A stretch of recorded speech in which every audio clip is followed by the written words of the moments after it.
চলাই বাণিজ্য চাহিদা আৰু যোগানৰে যিটো আমাৰ উত্থান পতন হৈ থাকে সেই ঢৌৰ নিচিনা তাৰ মাজত নাওখন চলাই মোক এজন মোৰ ছাত্ৰই কৈছিল ছাৰ আপুনি বাণিজ্যৰ ওপৰত এটা কবিতা লিখক মই ক'লো লিখি উলিয়াম হাউ দ্য মাৰ্চেণ্ট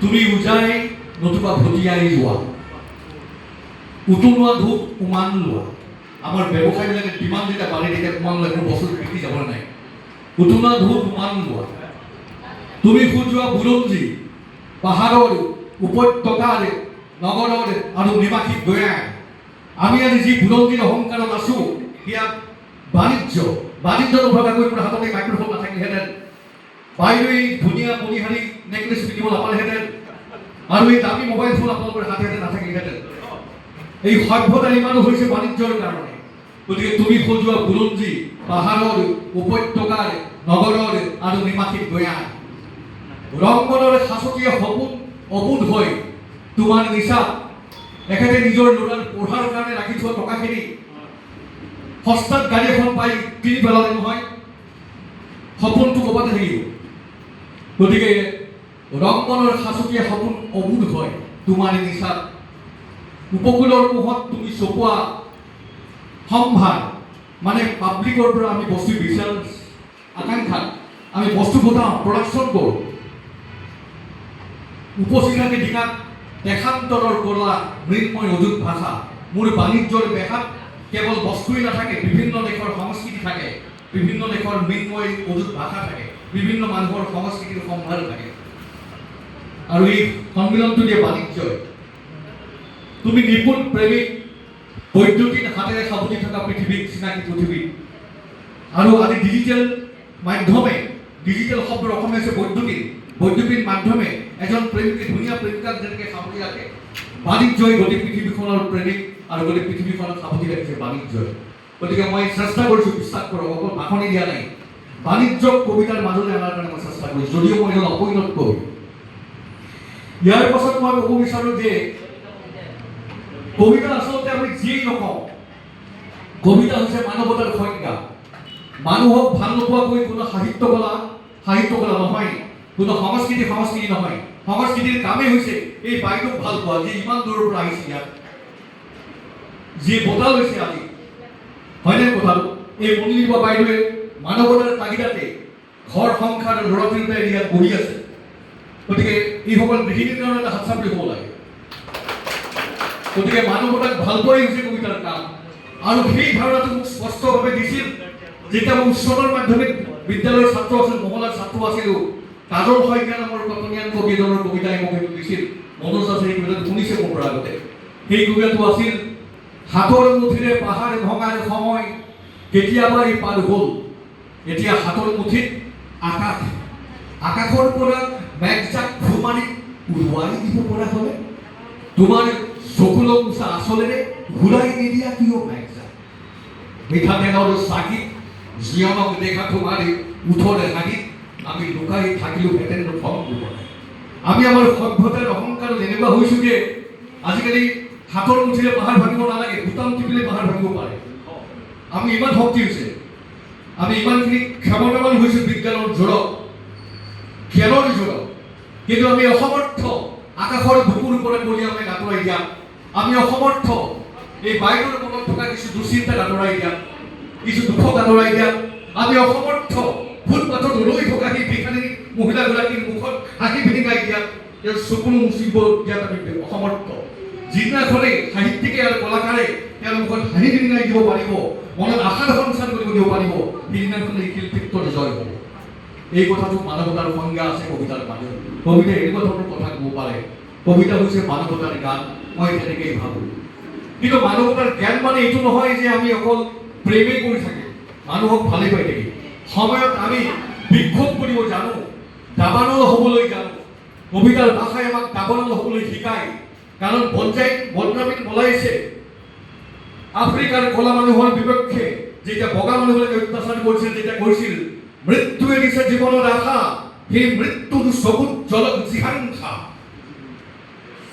এয়া বনজামিন বলাইছৰ ভাষা আৰু মোৰ শৈশৱ কালতে মই পঢ়িছিলোঁ জটায়ুৰ পাণ্ডুলিপিত কবি ৰবীন্দ্ৰ কুমাৰ পাঠকৰ কবিতা মোৰ প্ৰতিবেশী আছিল যেনেকৈ আমাৰ মুস্তফা শইকীয়াদেৱৰ কবিতা মই পঢ়োঁ তেখেতৰ কবিতা মই বহুতকেইটা বস্তু আছে। তেখেতে লিখিছিল, যিদিনা কৃষক পিতাৰে ৰদে ফুলা পিঠিত ৰজা ঘৰৰ ধূলিয়াবোৰে দাও দাও কৰি কোবাইছিল, তেওঁৰ চকু, তোমাৰ চকু খঙত লাল হৈছিল। তুমি কোনোবা ৰাছিয়াৰ মাইকভস্কিৰ দৰে মেপৰি সীমা ভাঙি মাক মাতিছিলা।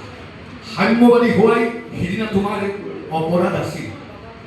ৰাৱণৰ ৰথৰ চকলি ঘূৰে, তথাপিতো আই তোৰ এই সোণালী মাটিত আমাৰ এই জন্মৰ নতুন বীজে অহৰহ গজালি মেলে, অহৰহ গজালি মেলে। এনেদৰে বিপ্লৱৰ ভাষাৰে কবিয়ে, শিল্পীয়ে যুগে যুগে মানুহক বিপ্লৱ কৰাৰ কাৰণে, অন্ধকাৰৰ বিপক্ষে যুদ্ধ কৰাৰ কাৰণে, শোষণৰ বিৰুদ্ধে থিয় হ'বৰ কাৰণে সদায় সংগবদ্ধ কৰি আহিছে। আপোনালোকে ভাৰতীয় সাহিত্যৰ বিচাৰি গ'লে, বিশ্ব সাহিত্যত বিচাৰি গ'লে তাৰ উপমা পাব। গতিকে কবিসকল সেইকাৰণে শ্ৰেষ্ঠ। দ্বিতীয় কথাটো হ'ল, কবিতাই এইটো ভাবিব নালাগে যে বিদ্ৰোহ কৰাটোৱেই অকল কাম, সেইটো নহয়। কবিতাৰ মূল কথা হৈছে প্ৰেম। মানুহক ভাল পোৱাটোৱেই হৈছে জীৱনৰ প্ৰথম পৰাকাষ্ঠা। এই যে মই জীয়াই আছোঁ, কাৰোবাক ভাল পাওঁ কাৰণে জীয়াই আছোঁ। এই যে গামোচাখন মোক দিয়া হৈছে, এয়া জীৱনৰ প্ৰতি এটা প্ৰচণ্ড প্ৰেমৰ নামত দিয়া হৈছে। কিন্তু যেতিয়া আজি পৰা ৩০টা বছৰ আগতে মানুহে মোক প্ৰেমৰ কথা কৈছিল, তেতিয়া যৌৱন সুলভ দলালিয়ে মোৰ হৃদয়ত আচন্ন কৰিছিল। যদিও মই কাৰো প্ৰেমিক নাছিলোঁ, কোনো গাভৰুৰ মই প্ৰেমিক নাছিলোঁ, কাকো মই প্ৰেম প্ৰস্তাৱ দি পোৱা নাই জীৱনত। কিন্তু প্ৰেমৰ বতাহে মোক আক্ৰান্ত কৰিছিল, বা প্ৰেমৰ ধাৰণাই মোক আগ্ৰান্বিত কৰিছিল। সেই সময়তে হাতত পৰিছিলে এজন কবিৰ কবিতা। তেখেত ইয়াতে বহি আছিল, নিপেন নাথ ডাঙৰীয়া। তেখেতক মই দাদা বুলি মাতোঁ। তেখেতৰ এটা কবিতা মাতি মই বৰ ভাল পাইছিলোঁ, প্ৰায় মাতিছিলোঁ মই এই কবিতাটো গুণগুণাই। তোমাৰ চকুত চকু থওঁতে জিলিকি উঠা হাঁহিটোত কি আছিল যেন, বুকুখন দেখোন ৰঙময় পৰি। আৰু এই কবিতাটো যেতিয়া পঢ়িছিলোঁ, তেতিয়া বহুদিনলৈকে মই মহিলাৰ চকুফালে চাবলৈ ভয় কৰিছিলোঁ। এইটো সমানে সত্য। কিন্তু মোৰ ৩০ বছৰ আগতে এই কবিতাটো মোৰ প্ৰিয় আছিল। আৰু এটা কবিতা ভাল লাগিছিল, প্ৰেমৰ কবিতা, ছত্ৰ ঠেঙালৰ সেই কবিতাটো, যৌৱনক মুনি জোকাই নলবা, প্ৰেমৰে খেল মাৰি পঠিয়াম, বুকুত লুকুৱাই তত নাপাবা। এইবিলাক আছিলে মোৰ ৩০ বছৰ বয়স হোৱাৰ আগৰ কবিতা, আগতে ভাল পোৱা কবিতা। কিন্তু মই দেখিছোঁ প্ৰেমৰ সংজ্ঞা অকল যৌৱনৰ প্ৰেমী নহয়। প্ৰকৃত সংজ্ঞাটো দিছে তেখেতৰ এজন অখ্যাত কবি সৰোজ শৰ্মা। আমাৰ হিচাপ বিভাগত কাম কৰিছে, আপুনি চিনি পাব। সৰোজ শৰ্মাই লিখিছিলে যে ফুলৰ প্ৰেমত পৰাজনেই প্ৰকৃত বিপ্লৱী। যি সৌন্দৰ্যৰ প্ৰেমত পৰে তেওঁ আচলতে বিপ্লৱী, কাৰণ তেওঁ পৰিৱৰ্তনৰ চিন্তা কৰে, তেওঁ ভাৱবান এখন সমাজৰ চিন্তা কৰে, তেওঁ এখন পৰিৱৰ্তনশীল সমাজৰ চিন্তা কৰে। গতিকে ফুলৰ প্ৰেমত পৰাজনেই প্ৰকৃত বিপ্লৱী। আৰু এই প্ৰেমৰ মাজেৰে আমি জীৱনৰ প্ৰতি প্ৰচণ্ড আশাবাদৰ কথা কোৱা উচিত। মই ভাষণ সামৰিব লাগিব, কাৰণ মই অকল কৈ থাকিলে অন্যায় হ'ব। ন্যায় ব্যৱস্থাৰ প্ৰতি আমাৰ গুৰুত্বৰ দায়িত্ব থকা উচিত, অকল এজন বক্তাই বেছি কথা কোৱা উচিত নহয়। গতিকে প্ৰেমৰ মাজেৰে আমাৰ জীৱনৰ প্ৰতি প্ৰচণ্ড আশা থাকে। আৰু যেতিয়াই সমাজত অনিয়ম দেখা পাওঁ, নিৰাশা দেখা পাওঁ, বাতৰিকাকতখন পঢ়িলেই যেতিয়া ধৰ্ষণ আৰু দুৰ্নীতিৰ কথা পাওঁ, তেতিয়া কবিতাই এটা সংকেত দিয়ে, নহয় জীৱন কেৱল নিৰাশাৰ ছবি নহয়, জীৱনত আছে আশাবাদৰ তৰংগ। আশাবাদৰ তৰংগ আছে কাৰণেই আমি গাওঁ হীৰেন ভট্টাচাৰ্যৰ সেই কবিতা, উজাগৰে ৰাতি সপোন দেখিছোঁ মই, ফুল আলসুৱা তোমাৰ মুখৰে খুইছ সোণালী হাবি, অযুত তৰাৰ টোপনি ভাঙি যেন সূৰ্য আহিছে নামি। সকলো নিৰাশাৰ বিপক্ষে, সকলো টিভিৰ অন্ধকাৰৰ বিপক্ষে আশাক বুকুত সপোন ৰোপণ কৰাটোৱেই হৈছে আমাৰ মানৱতাৰ শিক্ষা, মানৱতাৰ দীক্ষা, আৰু কবি আৰু শিল্পীসকলে দিব লগা শিক্ষা। মই তেনেকৈ ভাবোঁ, আৰু কবিতাৰ পাতত তাত থকাটো দৰকাৰ বুলি মই ভাবোঁ। কবিতাই তেনে দীক্ষা দিয়াটো অতিকৈ দৰকাৰ বুলি মই ভাবোঁ। শেষত মই আপোনালোকক জনাওঁ যে কবিতা কেৱল পাঠ্যপুথিত বা এনেকুৱা পুথিত আবদ্ধ হৈ থাকিব নালাগে। পুথিৰ পৰা কবিতা আহিব লাগে আবৃত্তি কৰাৰ মাধ্যমত জনতাৰ কণ্ঠলৈ। তেতিয়াহে কবিতাই সমাজত জাগ্ৰত চেতনাৰ সৃষ্টি কৰিব পাৰে। গতিকে আবৃত্তি কৰাৰ লগত কবিতাৰ সম্পৰ্ক থকা উচিত। আৰু সদৌখন কবি মঞ্চই এটা আবৃত্তি কোষ সৃষ্টি কৰাৰ কাৰণে মই প্ৰস্তাৱ দিওঁতে, আৰু আশাবাদৰ কথাৰে আমাৰ মঞ্চত গৈ থকা কবিজনৰ কাৰণে আকৌ এজন এটা হাত চাপৰি মাৰোঁ। তেখেতৰ কবিতাৰে মই প্ৰায় বিভিন্ন সভাত সামৰণি মাৰোঁ। আজিও সামৰণি মাৰি এক আশাবাদৰ তৰংগৰে আমি আমাৰ মাজত আগবাঢ়ি যোৱাৰ সংকল্পৰে ৰাইজক ভাল পোৱাটোৱে মানুহে এসাঁজ লগ হৈ ভাত খোৱাটোৱে এই মহিলাসকলে লগ হৈ গান গোৱাৰ নামত যে লগ হৈছে সেইটো এটা জীৱনৰ ডাঙৰ সফলতা। এই প্ৰেমৰ তৰংগৰে আমি আমাৰ মাজত আমাক বিচাৰি মই মোৰ বক্তব্য সামৰণি মাৰিছোঁ। কাইলৈ চিনাকি আমাৰ গভীৰ হ'ব, চিনাকিৰ সুবাসিত সাৰে থকা মন নদীময় পথেৰে গৈ সাগৰ হ'ব। বিশ্বাসৰ আকুলতা চেতনাৰ সুখ উলাহত নাচি বাগি একাকাৰ হ'ব। কাইলৈ চিনাকি আমাৰ গভীৰ